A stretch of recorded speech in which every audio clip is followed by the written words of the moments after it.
Патриот на микрофон на запад мълчиш, държавата казват и после отричаш.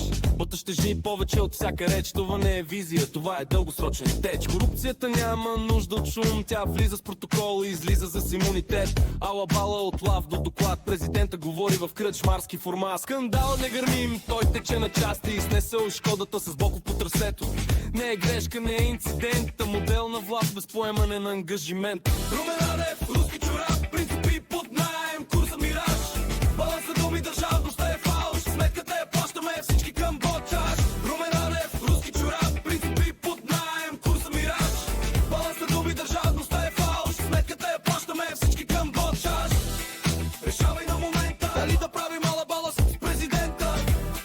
Решавай на момента, дали да прави мала бала с президента. Европа ти е фонд, не ценност, не гръб. На думи си тук, по дела си към Кремъл. Компаса псена, изток баланс ти шип. Мълчанието тежи повече от всеки вик. Льотчикът избра да е храст в бурята. Ден след ден изко, далече от удара. Докато беззащитните поемат войната, ти се снишаваш и го продаваш за държава. В Европа по сметка, с Кремъл по акцент. Баланс на език, на практика агент. Светът се дели на хора и на сука, блят. Или си срещу войната, или си част от пахата. Певски срещу теб, лесен морален модел. Но на този фон и празното минава за цел. Лидер не се мери с удобен дуел, а кой плаща сметката след всеки му жест?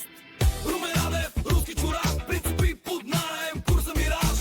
Баланс на думи, държавността е фалш, сметката я плащаме всички към Ботчаш. Румен Радев, руски чорап, принципи под наем, курса мираж. Баланс на думи, държавността е фалш, сметката я плащаме всички към Ботчаш.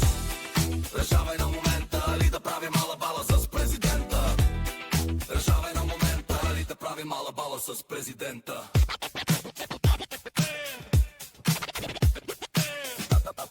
Анализът е ясен.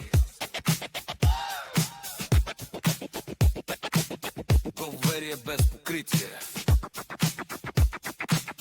История на отклонения.